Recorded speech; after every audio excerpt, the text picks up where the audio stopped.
Students, hello students. Today we are starting our first unit of physical education, class 2. Physical education का मतलब होता है बच्चों शारीरिक विज्ञान, शारीरिक शिक्षा। किसी भी बच्चे को शारीरिक शिक्षा की ज़रूरत क्यों है? क्योंकि हमारी जो एक लाइफ है, कोई भी बच्चा है उसकी लाइफ में क्या है, एजुकेशन के साथ साथ जो गेम्स है, स्पोर्ट्स है, हमारी कल्चरल एक्टिविटीज़ है, उसकी भी नॉलेज होना बहुत ज़रूरी होता है। क्योंकि with the knowledge of books plus our environment, एक कोई भी जो ड्यूअल पर्सन है वो होगा जिसे क्या होगी, बुक्स के साथ साथ अपने सब्जेक्ट के साथ साथ ऑल ओवर जो इन्वायरमेंट है, सराउंडिंग है, उसकी भी नॉलेज अच्छे से हो। तो फिजिकल एजुकेशन क्या है? फिजिकल एजुकेशन हमें क्या है, वेरियस स्पोर्ट्स के बारे में बताता है, प्लस हमारे जो पर्सनल डेवलपमेंट है, पर्सनल स्किल्स हैं जो किसी भी बच्चे की, उनको वो क्या करता है, डेवलप करता है। और अगर कोई बच्चा खेल कूद में अच्छा है तो उसको भी वो आइडेंटिफाई करता है। और फिजिकल एजुकेशन के थ्रू हम वेरियस स्पोर्ट्स के बारे में जान पाते हैं, पढ़ पाते हैं, और आफ्टर स्टडिंग वेरियस स्पोर्ट्स हमें क्या है, उनके बारे में इंटरेस्ट आ जाता है। सो फिजिकल एजुकेशन की यूनिट फर्स्ट है जिसका नाम है प्लानिंग इन स्पोर्ट्स। कि स्पोर्ट्स में क्या प्लानिंग्स की क्या आवश्यकता है, प्लानिंग क्या होती है स्पोर्ट्स के अंदर, ठीक है जी। यानी रणनीतियाँ, जिन्हें हम कहें तो खेल कूद में रणनीतियाँ, खेलों में रणनीतियाँ, ठीक है जी। इसके अंदर हम क्या क्या पढ़ेंगे कि प्लानिंग का मतलब क्या होता है, रणनीति का मतलब क्या होता है, और क्या सिद्धांत है, क्या ज़रूरत है रणनीति की, कौन कौन से संगठन हैं जो इसमें कार्यरत हैं, काम करते हैं, और उनकी रिस्पॉन्सिबिलिटी क्या है, मतलब कि उनकी जिम्मेवारियां क्या है, ठीक है जी। What which type of various committees are there and what are their responsibility in any game, any tournament? We will discuss about tournaments की टूर्नामेंट कैसे होते हैं, ठीक है जी। नॉकआउट, लीग, राउंड रॉबिन और कॉम्बिनेशन के बारे में पढ़ेंगे। Procedure to draw fixture, knockout, bye and seeding, league, stair and game की क्या प्रोसीजर है, क्या नियम है कोई भी फिक्सर बनाने का। जैसे नॉकआउट में क्या होता है, बाय या सीडिंग के थ्रू हम क्या करते हैं कि जो बंदा मैच हार गया वो बाहर चला गया, जो जीत गया, उन टीमों का मैच होगा, फिर उनमें से जो जीतेगी वो फाइनल राउंड में है। और जबकि लीग में क्या होता है, स्टेयर के सीढ़ीदार और साइकिलिंग होते हैं। लीग में क्या होता है कि मान लीजिए एक लीग है, उसमें दो ग्रुप बना दिए, ग्रुप ए और ग्रुप बी। ग्रुप ए में 4 टीम है और ग्रुप बी में 4 टीम है। ग्रुप ए की 4 टीम क्या करेंगी, पहले आपस में 3-3 मैच क्या करेंगे, आपस में लड़ेंगे। उन 3-3 मैच में से जो सी 2 टीम ज़्यादा जीतेंगी ग्रुप ए की, वो ग्रुप बी की उन दूसरी टीमों से लड़ेंगे जो क्या है, अपने ग्रुप में टॉप 2 है। देन ये क्या है, एक साइक्लिक प्रोसेस हो जाएगी, हर टीम हर एक दूसरी टीम के साथ मैच खेलेगी। जबकि नॉकआउट में क्या होता है, एक टीम अगर पहली टीम से हार गई तो वो तभी बाहर है, उसे बाकी रेस्ट ऑफ द टीम्स के साथ खेलने नहीं दिया जाएगा। जबकि लीग में क्या है, सभी टीम आपस में खेलती हैं एक दूसरे के साथ। देन इंट्राम्यूलर और एक्स्ट्राम्यूलर चीज़ें क्या होती हैं, इनका मतलब क्या है, इनके सिद्धांत क्या हैं, इनकी ज़रूरत क्यों है, इनका इम्पोर्टेंस क्या है, सिग्निफिकेंस क्या है, ठीक है जी। देन स्पेसिफिक स्पोर्ट्स प्रोग्राम के बारे में हम पढ़ेंगे, जो क्या है, स्पेसिफिक क्या चल रहे हैं खेलों में, जो प्रोग्राम चल रहे हैं, जो विभिन्न प्रणालियां चल रही हैं, आजकल विभिन्न फंक्शंस होते हैं उनके बारे में। कि जैसे खेल दिवस मनाया जाता है, स्पोर्ट्स डे, स्वास्थ्य दौड़ होती है, हेल्थ रन, ठीक है जी, रन फॉर फन होती है, जैसे मैराथन होती है, रन फॉर स्पेसिफिक कोज, जैसे क्या है, अब स्पेसिफिक खोज के लिए कोई रन होगी। जैसे पीछे एक बार कैंसर के लिए क्या किया था, सारे देश को अवेयर करने के लिए क्या है, वेरियस मेट्रो सिटीज़ में रन कराया गया था, जिसमें वहाँ के लोग क्या है, आपस में एक साथ दौड़े थे 10 किलोमीटर।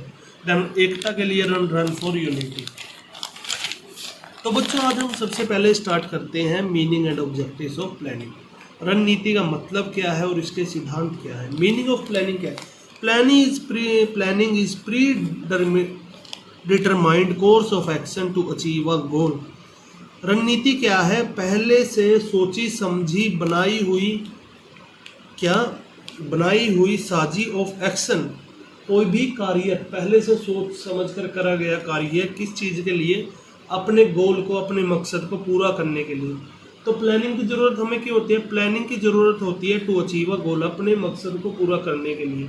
तो प्लानिंग क्या है, प्री डिटरमाइंड, पहले से पता हमें, ठीक है जी, पहले से सोच समझकर ध्यान नियमों को ध्यान में रखते बनाई गई रणनीति या वो कदम, ठीक है जी, उठाया गया वो कदम जो क्या हमें कामयाबी की तरफ ले जाता है, उसे क्या कहते हैं, planning. Planning is predetermined course of action to achieve a goal. Planning is usually interpreted as a process to develop a strategy to achieve a desired objective, to solve problems and to facilitate action. Definition क्या रहेगी planning की? Planning is usually interpreted has a process.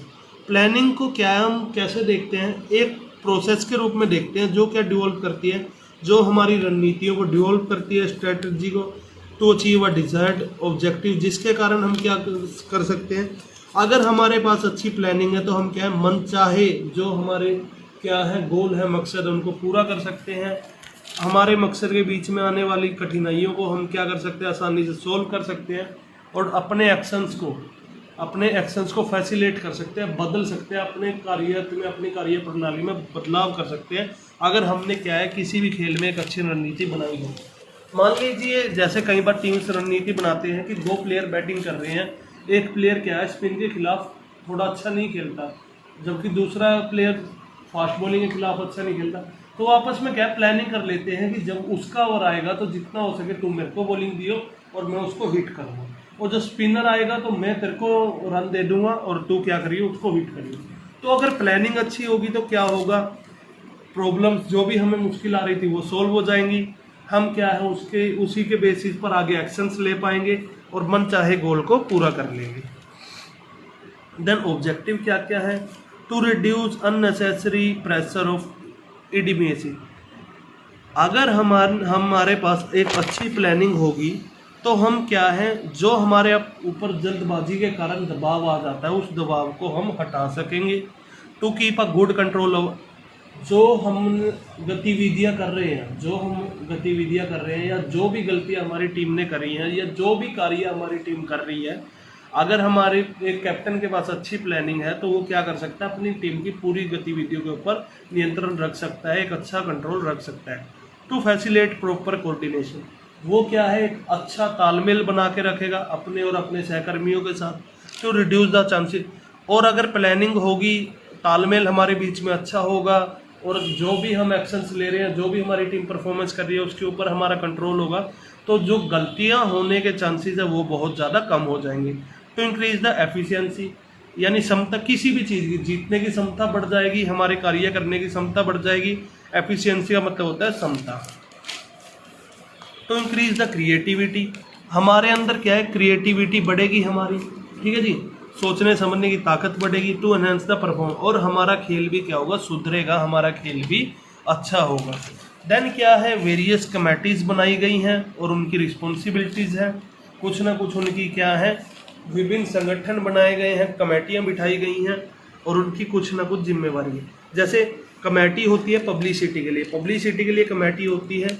इस committee का काम क्या होता है, अगर मान लीजिए आपके शहर में, आपके देश में कॉमनवेल्थ होना है, तो इस कमेटी का क्या काम होगा कि उस कॉमनवेल्थ गेम को करवाने के लिए वो पब्लिसिटी करेगी, न्यूज़ देगी, न्यूज़पेपर्स में छपवाएगी, टीवीज़ में ऐड देगी, ठीक है जी, होल्डिंग्स लगवाएगी।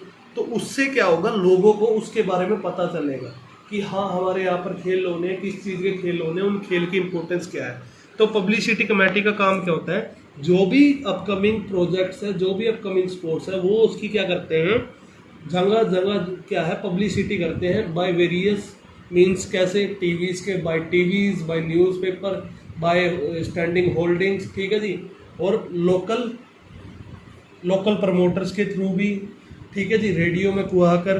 तो उससे क्या होता है, लोगों को खेल के बारे में पता लगता है और वो उसको देखने के लिए आते हैं। देन होती है आपकी ट्रांसपोर्ट कमेटी। ट्रांसपोर्ट कमेटी का काम क्या होता है कि जो भी आपकी टीमों को यहाँ से वहाँ ले जाने में जो भी ट्रांसपोर्ट की जरूरत पड़ेगी, जो भी खर्चे की जरूरत पड़ेगी, बसों का आना जाना होगा, प्लेयर्स को ले जाने के लिए, लाने के लिए, कहीं और से आए हुए प्लेयरों को लाने के लिए, तो उस सारी चीज़ को कौन देगी, transport committee. Then boarding and lodging committee.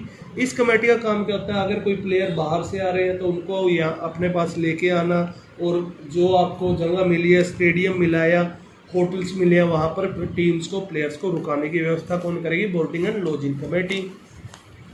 Then ground और इक्विपमेंट कमेटी का काम क्या होता है कि वो जो ग्राउंड है, जो खेल का मैदान है और खेल से संबंधित जो भी जरूरी सामान है वो कौन कमेटी देखेगी, उसके बारे में कौन हमें मुहैया कराएगी कि ग्राउंड सही बना है या नहीं, वो कौन देखेगी, ग्राउंड कमेटी। और उस खेल के लिए मान लीजिए आपको शॉर्ट पुट खेलनी है, शॉर्ट पुट वहाँ पर है या नहीं है, वो ग्राउंड कैसा बना है, उस ग्राउंड का कितना डिस्टेंस होगा, रेडियस होगा, सर्कमफ्रेंस होगा, वो सभी कौन देखेगी, ग्राउंड और इक्विपमेंट कमेटी। देन रिफ्रेशमेंट और एंटरटेनमेंट कमेटी का काम क्या होता है कि ये प्लेयरों को टाइम पे क्या देती है, पानी वगैरह देती है, और उनका एंटरटेनमेंट, जैसे क्रिकेट के अंदर चेयर लीडर्स होती है चेयर करने के लिए टीम्स को, तो ये किसका काम हो, रिफ्रेशमेंट और एंटरटेनमेंट कमेटी का। देन होती है रिसेप्शन कमेटी। रिसेप्शन कमेटी का काम क्या होता है, रिसेप्शन कमेटी का काम होता है आपको क्या करना, गाइड करना, आपकी प्रॉब्लम्स को सोल्व करना। देन कमेटीज़ होती हैं एंट्रीज और प्रोग्राम्स पर, जो क्या देखती हैं कि कितनी एंट्रीज हो सकी हैं, कौन सा प्रोग्राम चल रहा है, किस टीम की किस टाइम नंबरिंग आई, किस टीम का किसके साथ कब खेल होगा, सबको देखती हैं committee on entries and programmes. Then officials की, आपकी रेफरीज की एक अलग कमेटी होती है जो निर्णय लेती है कौन जीता है, कोई हारा है, किसको पॉइंट मिलेगा, क्या फाउल है। देन एक अनाउंसमेंट कमेटी होती है, अनाउंसमेंट कमेटी को हम एंकरिंग कमेटी भी कहते हैं, जो क्या करती है, एंकरिंग करती है ताकि दर्शक बोर ना हो, ठीक है जी, दर्शकों के एंटरटेनमेंट के लिए जो, और क्या अनाउंसमेंट करती है प्राइज डिस्ट्रीब्यूशन के दौरान और एंडिंग सेरेमनी में भी। देन लास्ट आती है आपकी first aid committee. First aid committee का काम क्या होता है, फर्स्ट एड कमेटी का काम होता है कि अगर कोई भी प्लेयर इंजर्ड हो गया तो उसको उसी टाइम क्या है, डॉक्टरी जांच मुहैया करवाने का काम किसका रहता है, फर्स्ट एड कमेटी है। सो स्टूडेंट्स, आज के लेक्चर के लिए सिर्फ इतना ही। So stay safe, stay at home, have a nice day, see you tomorrow in another lecture.